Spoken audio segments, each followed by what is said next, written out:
The draft is near. What should the Pacers' philosophy be? How should they be approaching the best player ever versus fit debates? What players should they be considering? How should they be approaching trades? How many rookies is too many? And more. Lots of questions will be answered today as Derek Kramer and I break it down on the Locked On Pacers podcast. You are Locked On Pacers, your daily Indiana Pacers podcast, part of the Locked On Podcast Network, your team every day.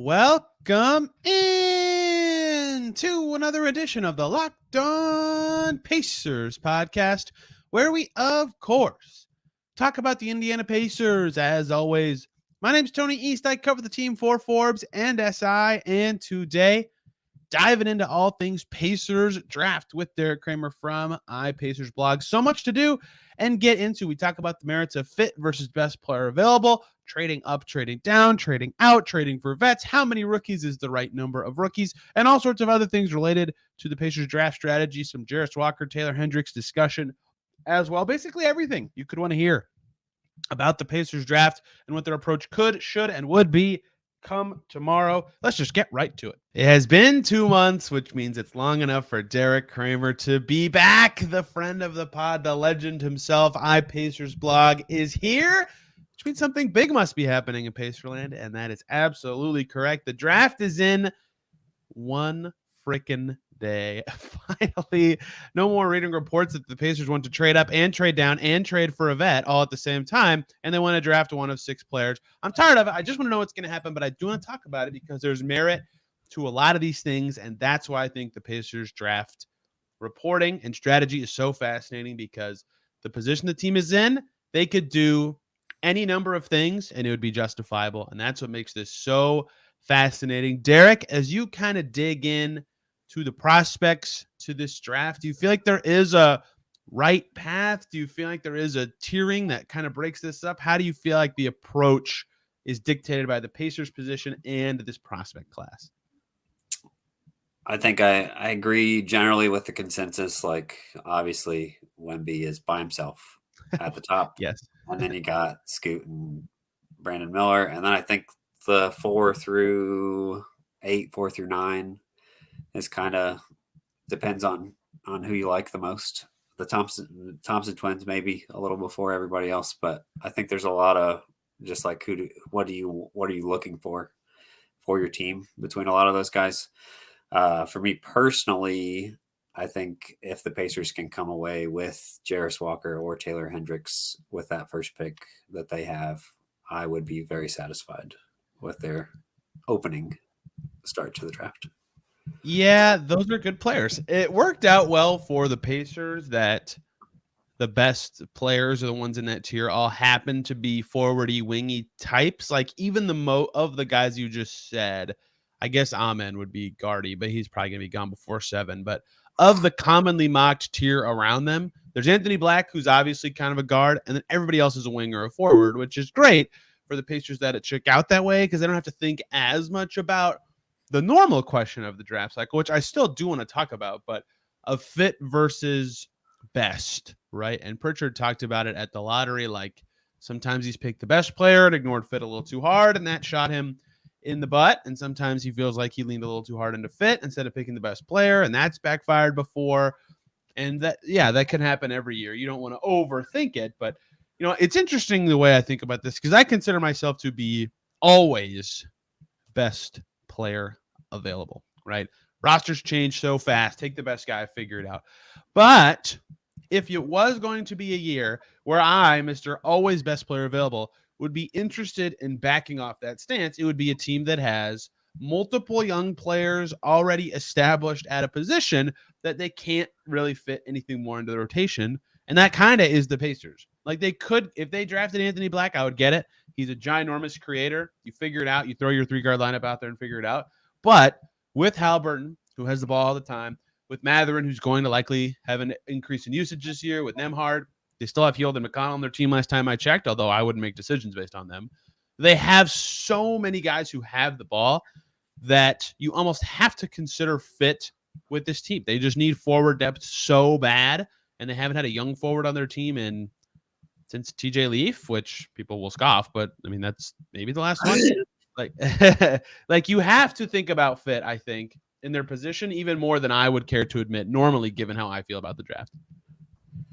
Yeah, I think the only time I generally disagree with the best player is if it's a center and you already have a center or two on your roster. I think unless they're just like going to blow you away, I think the Pacers have kind of learned that.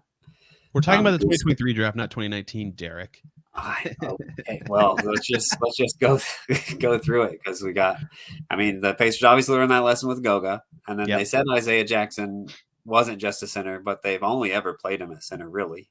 19 minutes with another big last year or something like that. So he's basically, a center, if we're honest, and that was the concern when they drafted him. Like, do they really need another center? Oh, he's not going. Oh, he is. So that's kind of my only concern. Like with Jarris is like when I watch him, I wonder if his best spot is a 5, and that's my only concern with him.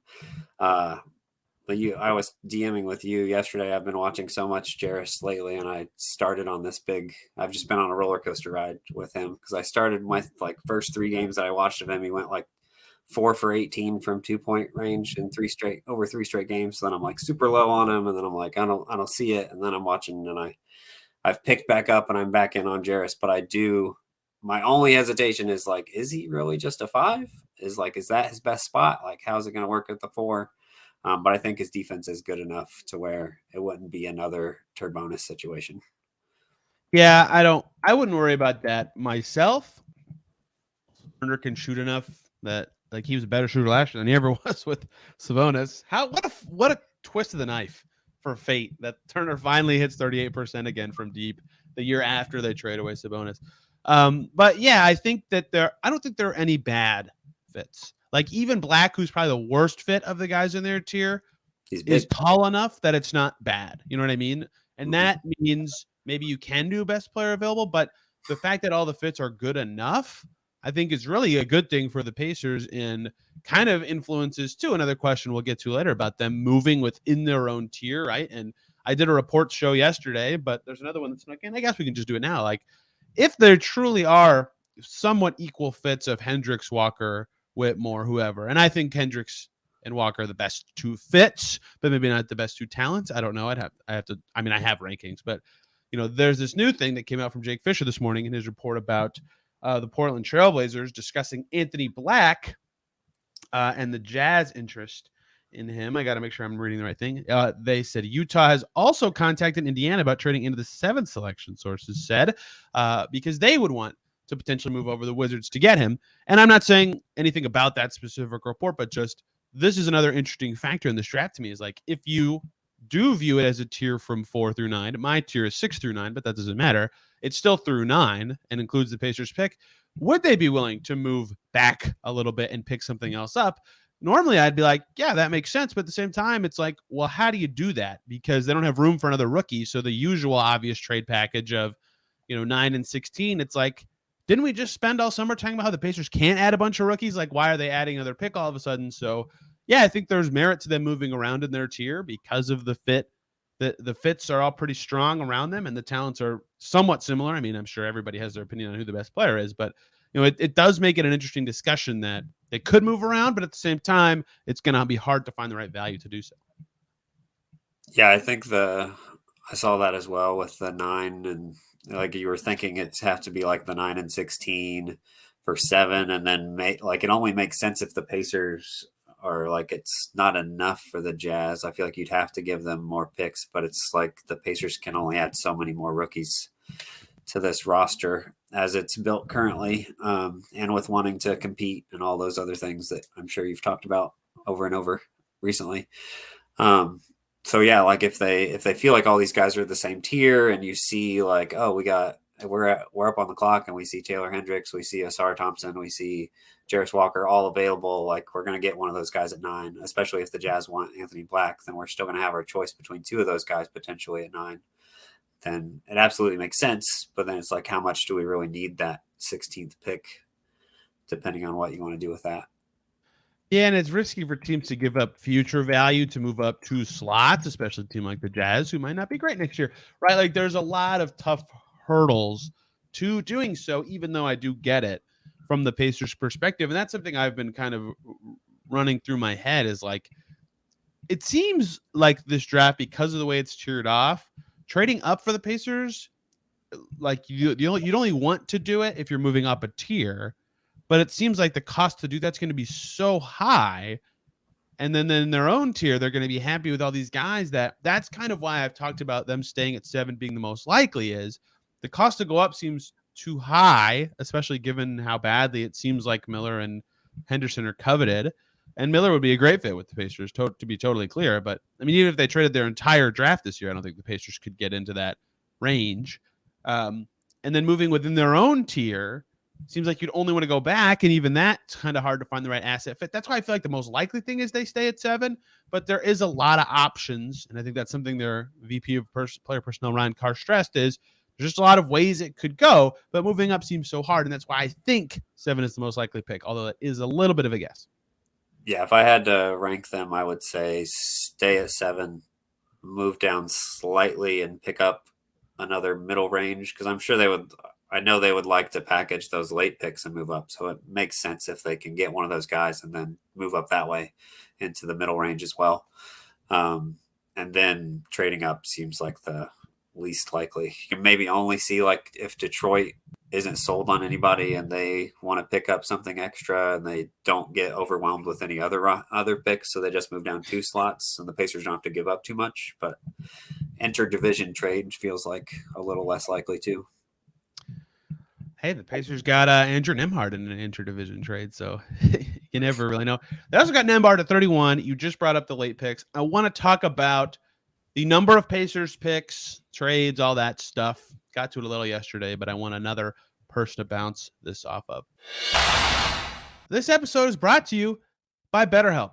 Some people have trouble spending time with themselves versus spending time with others correctly in balancing that in any given week. It's so easy to get caught up in the needs of everyone around you, but never take a moment to think about what you need from yourself. When you spend all of your time giving, you can feel stretched thin and burned out. Therapy can give you the tools to find more balance in your life so you can keep supporting others without leaving yourself behind. Therapy can benefit anyone for any number of reasons: positive coping skills, setting boundaries, empowering you to be the best version of yourself. It's not just for those who have experienced major trauma or anything like that. And if you're thinking of starting therapy, give BetterHelp a try. It's entirely online, designed to be convenient, flexible, and suited to your schedule. Just fill out a brief questionnaire to get matched with a licensed therapist and switch therapists anytime for no additional charge. So find more balance with BetterHelp. Visit BetterHelp.com/LockedOnNBA to get 10% off your first month. That's BetterHelp, HELP.com/LockedOnNBA. So, Derek, they have 5 picks. They've made it very clear they're not picking 5 players, right? We're going to have to litigate the reasons for that. It's been discussed. They only have 3 roster spots. They want to be good next year. 5 rookies doesn't help with that. Whatever. We can go on and on. I want to know if you have a number in your head that you've kind of thought would be the ideal number of rookies for the Pacers to walk away from in this draft. I mean, ideally, before the lottery, it would have just been 1. Just if you get the 1, it doesn't matter what the other ones are. Sure. No, but I think no more than 3. I feel like they can't come away with more than 3. 2. If it's I agree with that. But I think 2 would be great, but I think 3 is the number. Unless one of them could be a 2-way if it's just like late or a drafted stash or something. But like 3 guys at max that you're going to bring on to the team next year with like an NBA contract, I think. Okay, so 3 with an NBA deal, that almost feels like still too many to me. In my head, if it's 3 guys, if it's 3 rookies, one of them's on a 2-way. Like they just pick 55 and they give that guy a 2-way, and maybe Kendall Brown has one. And this is just guessing, not prediction, but we've seen Jermaine Samuels in some of these workout videos. He was at a pre-draft workout. Maybe he gets the 3rd one, another big wing. He was amazing for the Mad Ants last year, quite frankly. Maybe that's it. Maybe that's the 2-way thing. And we've talked about 2-ways for 30 seconds, which is more than I thought we would on this show. But 3 standard contract rookies, that would surprise me, because then they're going to have to kind of trade away some players, and that's fine. They probably will have to do that anyway, but they don't have the roster spots to then sign someone, and so it's a little harder to do it in that way. But at the same time, you can't just trade away stuff to trade away stuff. Like every team would know that's the case. So it's kind of hard to find the middle ground. Like everybody's talking about, the 2 picks. Let's say the Pacers have 2 rookies, it being 7, and then whatever you can get, as high as you can get, trading all 3 of the other picks, right? Is that 17 with the Lakers? Is that 21 with the Nets? But then it's like, well, giving up all 3 for 21 seems bad. I don't know. But that seems like the way it would be 2 to me, is that it's the best rookie you can get and then the second best rookie you can get. But maybe it makes sense to do something similar to that and then trade one of those picks for a vet. Maybe it makes sense to trade them all for future picks because firsts will be really helpful for them when Tyrese Halliburton's expensive.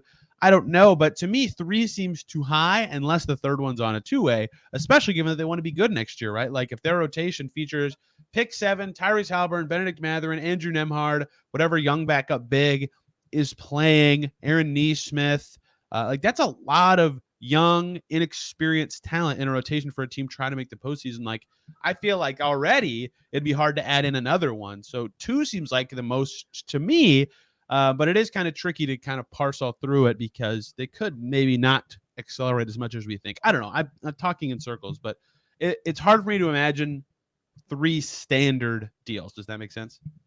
It makes sense. Like I think 3 is like the max that they could make work. Like obviously they would have to, like you said, trade players. They'd have to find, even if it's just cutting Tice so they can sign somebody else, and like packaging, I don't know, Duarte and Hijax or something for one player or a pick or whatever it is. I think they could make 3 work with the roster if they had to. I'm sure Kevin Pritchard doesn't want to add that many to the roster. They had 3 last year, and they, of course, the 2 they had were fantastic. I mean, have they had 3? Okay, they had 3 when it was Leaf, Sumner, and Ani Bogu, but Sumner was hurt all year and he didn't play. And then the next year was just Holiday and Alize Johnson. Yeah, they haven't had the only times they've had 3 in the Pritchard era, their 2-way guys been hurt all year, so they haven't even had to find time for 3 rookies. They've only kind of finagled their way into 2. Like it's really hard to find a way to develop 3 rookies with actual court time throughout the course of the season. If one's on a 2-way, it's easier, but especially if you're trying to be good. Like they already, even with 2, they could barely play Aaron Holiday. I mean, TJ McConnell played over him, and that's another discussion, by the way, we'll get to in a second. And same for Goga. He never played. Like it's hard to find time for these rookies at times. So that's, I think 3 is too many, but there's not like a good argument for a specific number, right? It's just like 3 feels too high, but there's not a good argument. It just feels too high. Yeah. I mean, the good news is like they have 5 picks. They're probably not going to pick that many. So it should be a very fun night on Thursday, just entertainment wise with what should happen. Because if they end up picking 5 guys, that like they're going to feel like they failed because they did not want to take all those picks. As a person who has to write stories about every move they make, I'd appreciate if it's a chaotic night that is like chaotic because of one crazy trade. Just so I have to write one thing. Not like Pacers trade 26 for this. Pacers trade 29 for that. Pacers trade 32 for a third thing. I'll be like, oh my God, stop, please. That would be nightmarish. Yes, a big package deal for Tony that he can write all in one nice piece. Just trade all of them for one. What, the Spurs will say yes, surely. I actually I've said this before, but just to stress it for someone who may not have heard it in this process. Funnily enough, the trade the Pacers need to make is the Malcolm Brogdon trade, but the inverse, right? That trade was Tice, Nesmith, and then 3 things the Celtics didn't want anymore, and a first-round pick for one player, Malcolm Brogdon. And now the Pacers need to trade a young player, a pick, and some salary for a good player, right? Like they're, funnily enough, in the exact opposite chair. Like that's what they need to find, to me. And whether that involves a young player like Duarte or a Nesmith or a Wara or a something better than that or a backup big or whatever of their 3 middle picks, I don't know. You could make any number of trades, right? But that seems like what they would be happy to find given their current situation. Yes. I think it's interesting you talked about like the Pacers not having like multiple rookies on their roster very often. Like you think about just the recent history and the amount of first round picks that they've had in the same year, like until they took Duarte and Ajax, like you can go back. I don't know if they've ever taken 2 guys in the same year, and now they're about to like Nimhard's so close to being one that they'll have like 7 guys if they take those picks, which they won't, but that's a lot. The last time they actually picked 2 guys in the first round. Okay, the last time they gave serious minutes to 2 guys before last year was PG and Lance. And Lance didn't even play that much. Lance didn't play that year. And Lance didn't even play that much. 2, I mean, it's rare. And some of this is just that they've been good, right? They made, 25 out of 31 years making the playoffs or whatever. Like, that's not typically a type of franchise. Okay, this is actually kind of, they probably had to trade for one a year that I just can't see because B-Ball Ref's list does the actual pick the Pacers made. That drives me nuts because they're not who picked the team. Just like put the people who traded for it as the took the player. Rush wasn't a rookie with the Pacers, was he? He was. Okay, that's probably the year then, That's probably the right? year. Was that Rush and Hibbert? Were those the same year? 2008 draft. Man, riveting stuff for my listeners here. No, because they traded away Jared Bayless in that draft. So even not that one either. Right? I think. Was that one they traded? That's been so long ago. But was Rush that same year that they traded Bayless away? Yes, it was. Okay. So they took. Yeah, that was Hibbert too. You're right. They took Hibbert that year too, right? Yeah. Okay. So as far as I can tell, it's 2008 with Hibbert and Rush. Turned out pretty good. They got an all-star that year, so worked out. Not the Roy part, but yes, the Roy part. Right? He's a fine player. Yeah. Actually, can we talk about expectations? I love Roy. But Brandon. What did Rush go 13th? Yeah, okay. Rush had Rush went 13th. Had a 9-year career. His best year was 10 points a game. Okay, that's probably like a little below expectation, but just the way I view the draft, it's like that's not like awful. He's fine. I just never liked him that much. That's all. So I did JMV today with Derek Schultz filling in, and we talked about expectations. Like Kyle Korver went 5th overall in his draft. If you get Kyle Korver at 5, you're like, yes, we got a good freaking player who's going to be in our rotation every day. Like, I know everybody thinks about the star, the upside, the franchise player, whatever, but like, Korver didn't go 5th. I'm being dumb. I'm thinking of somebody else. Either way, if you get a guy of Korver's level at 5, you're happy. Like a 20-year career kind of dude who makes an all-star team and averages 15 points a game. Like, that's a great 5th pick. I know it's hard to think that way, but it is. Thad Young at 7 would be a great 7th pick. Like, it's really hard to kind of contextualize that. Harrison Barnes at 6. Is that the kind of thing? Yes. That's a great pick. Yeah. It went well for the Warriors. That worked out pretty well for them. It's sad to think that way. You know, like everybody gets the allure of the top 10. Why did I think Korver went so much higher than he did? He went 51st. That's not even close. That was shocking to me, so I'm glad that's not true. I said that out loud on the radio today. No one tweeted at me, so thank you, indie listeners, for not roasting me for that. I don't know why I thought that. Whatever. Either way, if you got Kyle Korver with the 5th pick, you'd be happy. Okay. Are you advocating for the Pistons to take Grady Dick at 5? Look, man, get the best shooter at 5. Listen. I have Grady Dick. Let me look to make sure I'm not stepping on my toes. 13th. I still think he's good. Like he's a great shooter. I would not like it for the Pacers just because I want them to have somebody who I think is going to help on defense because they need that so badly. One more break here, guys, so I can talk to you about FanDuel. Baseball season is in full swing. Phillies recovering a little bit, and there's no better place to get in on all the action than FanDuel, America's #1 sportsbook, because right now, new customers get a no-sweat first bet up to $1,000. That's up to $1,000 back in bonus bets if your first bet doesn't win. Just go to FanDuel.com/lockedon to join today. Some fun bets on there about parlays and all sorts of things like that you can do with any teams or players on a given night in the MLB. So don't miss your chance to snag a no-sweat first bet up to $1,000 when you join FanDuel today. Just go to FanDuel.com/lockedon to sign up. FanDuel, official partner of Major League Baseball. Major League Baseball trademarks used with permission. When's the last time they picked a good defensive prospect? Miles, yeah. Because Leaf was not known for that coming out of UCLA. Holiday was known for that, but he's my height, right? So there's only a limitation to what your defense can be. Goga kind of had a defensive rep, but they played a lot of zone for him in Europe. Isaiah Jackson actually would probably be the most recent one. Prospect-wise, yeah. Like, it's not common, though. So, that focus, especially given where they are, is significant. To bounce off of that, is that your #1 trait you'd be looking for? defense this year? Like among your favorite prospects, is that you said you've watched Walker and Hendricks the most? Is that why? Yes, I'm a big fan of both of their defensive games. I generally like Hendricks more on that end just because I really value his rim protection and how most of his blocks are like above the rim, just nasty. Like some of the blocks that he gets are just sick. Walker's like the blocks that I feel like he gets, a lot of them are like he's anticipating and he's getting the ball before it even comes out of his hand. Like he's so good. But I wonder how many of those blocks he's getting on NBA level players.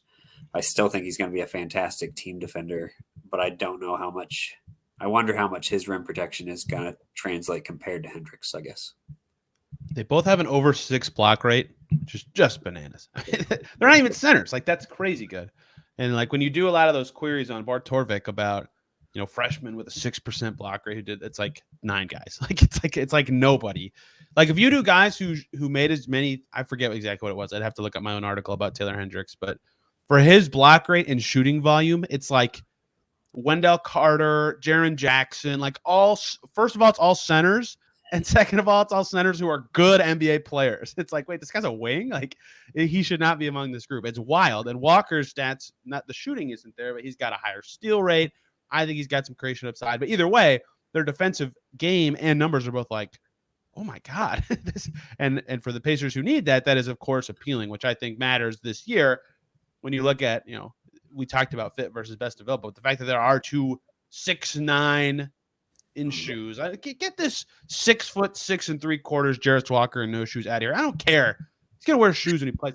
6'8", 6'9" wing type guys who could both be great team defenders. Like I would understand picking both. Like obviously I prefer Walker. We've gone over this, but if they pick Hendricks, it'd be very easy to explain. It would make a lot of sense. He would fit their team. Like makes a ton of sense, right? I don't think the differences between them are large enough that it's worth it. For me, at least, I get why other people might feel differently, especially if you value shooting a lot. To go, oh, it's so ridiculous they would value one over the other, and I think that's good for them because there's a chance both of them are there. Although some of the mock drafts seem to not think so recently. Yeah, I think it's so interesting. Like they're both such great fits, but they're very different players. Like offensively, especially, like Hendricks is a guy that's really at first probably only going to space the floor for you and occasionally make good cuts.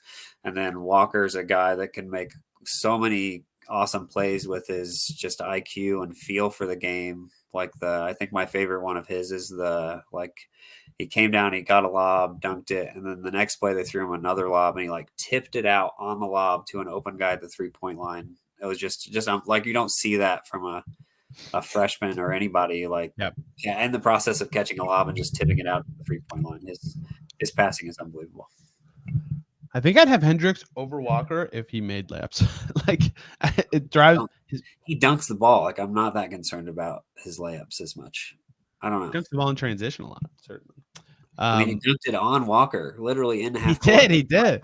And he went left on that drive, which he did twice in the 4 games of Taylor Hendricks I watched. That play is just ingrained in my brain. Either way, they're both fantastic. I think that is significant for this Pacers team. I forget where I was going with that, though, which is not good. I had a point to make about them both being great fits, but I think that does kind of influence their draft planning a bit, that there are such good fits for them available. Do you feel like there's anything else that is crucial to this Pacers draft storyline? Let's say Jarris goes 5. Does that change anything for you if you're the Pacers at 7? Are you just praying for Hendricks? Would you be willing to move up to 6 if it meant you got Hendricks? That is sort of an interesting thing to me too, because that's what ESPN predicts now, is that Walker's going 5 to Detroit. Yeah, I saw that the Pistons are not high on Whitmore. Personally, I'm not a big Whitmore guy for the Pacers just because I feel like he's a little too redundant with what Mathurin already brings. So unless they think he's a tier above all these other guys, I would not take Whitmore just because when I'm thinking about this pick, I want to give not only this guy the best chance for success, but everybody else that I already have that I'm invested in the best chance for success. So I feel like that's a conversation for best player versus fit too. But yes, I would be I would be Hendricks or bust almost. Maybe a Sar Thompson, but I feel like he's going to go 6 in that scenario. But maybe Then 5. Hendricks is there. Woo! Right. There, right? Like, yeah, I'm a big Asar guy. So I don't think he makes it to 7, but if he did, I personally would pick him over both Walker and Hendricks. I'm not assuming he'll be there at 7, but I think he's got enough. Like, I think right away, both Hendricks and Walker will be better, but his upside is just, both of the twins, just like, oh my gosh, like if they hit, they're insane. And he's shown enough shooting growth that you can go, oh, you can definitely be a wing. Whereas Amen, you can't feel as good about that. But like that's another point to this, though. Even if you don't like Whitmore, I have him 9th. Like any of the top 8, you could be happy with as the Pacers. And then you take out Anthony Black, who doesn't fit. Great. And in the top 7, you could be happy with as the Pacers. And guess what? They have the 7th pick. This is the first year that Kevin Pritchard probably won't do the line of like, oh, we liked 6 guys and we had the 7th pick. Like that probably won't come out of his mouth this year like it has after past drafts. Right. Well, that was his line after the lotto. Like he was really thankful that he didn't drop below 7. So that's probably similar to how he feels. Like he feels like there's that many guys that they like, which maybe he just would have said that at 8. I'm glad we only dropped 1 spot. I would have said the same thing. Funnily enough, a lot of people around the team and the public speakers at the draft, so Tyrese and Kevin, that's kind of the first thing they said was like, we didn't drop, and like I think that potentially is part of it, although the draft process evolves so much that you never want to get too in love with anybody. I think we've nailed all the storylines, but I think my big takeaway for this Pacers draft is something I already said, and it's kind of like there are so many things they could do that make sense that one, I think it's going to be a crazy night because they have to make moves. But 2, it's going to be really hard for me to walk away from this draft feeling like the Pacers did a bad job or a pick that like stuns me, because I think there's a lot of talent in the top 10. I think they have a lot of directions that make sense and good fits. Like unless they pick, I don't even know who they could pick that I'd be like, huh, what? It's like it's truly hard for me to feel like they just totally do something crazy and screw themselves up or set themselves back, and that's a good position to be in, and that'll set themselves up for the rest of their summer. I agree. I think it should be a very fun, entertaining draft. I got some hot takes, so I can just make myself look dumb in a couple years. If you want me do to it now, do it right now. Crazy things out here. So, Jarris Walker, best case scenario is like he reaches like the Draymond Green level of like crazy good team defender and like can basically run the offense on the other end. Taylor Hendricks, crazy comparison is Jaren Jackson Jr., which you brought him up in that stat query. So perfect. Like he plays the 4 a lot with Steven Adams. So I thought they also both, maybe I should be more concerned about Taylor Hendricks being a 5'2". He just looks more like a wing, but he plays a lot of I never 5. said that to you, but I thought it once when you messaged me. I was like, wait, why won't the other guy get guarded by 5s? Well, he can shoot. I feel like that helps him a lot with that. He can't dribble that. Well, he can kind of, but anyway, continue. Yes, but you're right. But he plays a lot more 5 than you would think, which is at UCF. But yes, that's part of why his rim protection pops so much, because he is by the rim a lot because he's guarding their big, or they don't have another big on there. I don't know. That's all there's a fun Jarris Walker stat that I don't know if I've seen anywhere, but like the first 2/3 of the season, so like 24 games, he shot 42% from deep.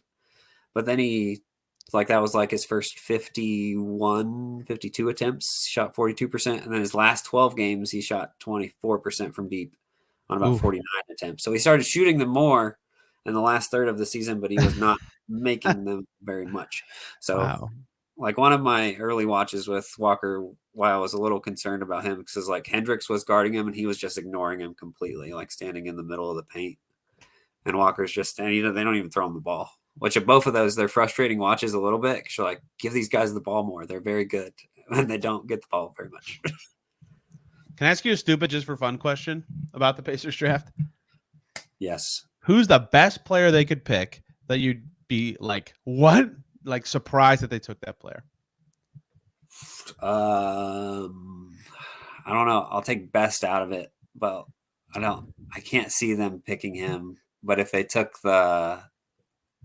I don't even know how to pronounce his name, because I don't know if I've watched any videos. I've only read about him, but the Bilal Kubali, like I don't even know how to say his name. But if they took him at 7, I would be very shocked, because they didn't like work him out or anything. Like he's got a bunch of buzz to like surprise, but that would probably be like the Anthony Bennett, Bill Simmons freaking out moment.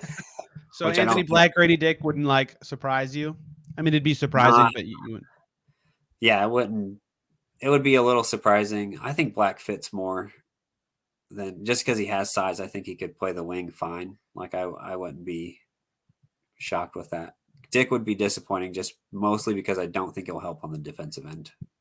I think Grady Dick is good, but he is the best. He's my answer. He'd be the best player that if they picked him, I went, whoa, that would surprise me, even if he did work out here and knows them. But that's just my opinion. I mean, there are a lot of good players in this draft. Just pick Braden Pajemski at 7, make me happy and make everybody else mad, and then we'll all be better off in the future, right? That seems like the move. And it's 7. Wow.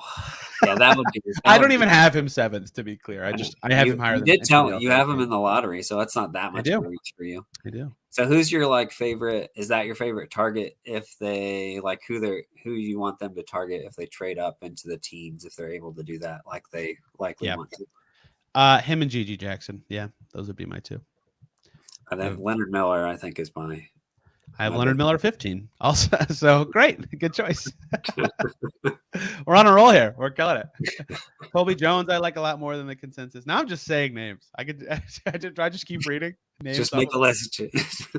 No Clowney, I like more. Yeah, it's going to be fun. It's going to be fun to figure out where everything is. And not only will we learn a lot about the players the Pacers pick, obviously, because they'll be on the Pacers, but we'll learn a lot about what they think about their direction or what was available to them in terms of picking a direction, which will make the free agency picture more clear, which will make a lot of things more clear. The discussion will shift very quickly. I'm looking forward to it. Tomorrow, TBD, because plans have been changing. Draft expert to me determined. We'll come on to talk about the biggest draft storylines. Now the Pacers are impacted by potential movement and selections within the top 10, of course, Friday. And probably Saturday, let's be honest. Talking about the draft, what the Pacers did, what their next steps are, who their new players are. I'll be at all the Pacers events. You won't want to miss it. Derek, thank you for the time, as always. We'll see you again in 2 months, obviously. No, I don't want to waste your time in August. See you again at some point in the future. Where can people follow you and your work tweeting currently about prospects, but also writing about the team? Yes, at iPacersblog. I'll have something up. Probably I'll just wait until they pick at 7, and then I'll have something on that player because it's hard for me to get too invested and write something before I know where they're at. So, so check that out probably after the draft. Maybe I'll surprise people and get something before then. But don't. I did 14 breakdowns last year. That was too many. 10 is the perfect number. That's a good. I'm happy with the 10 I did. And if this wasn't my job, I would break them down and not write anything about it because I feel like I'm just like there's a lot of information on these guys. Looking forward to breaking this all down, though. Thank you guys a ton for listening. We'll see you soon.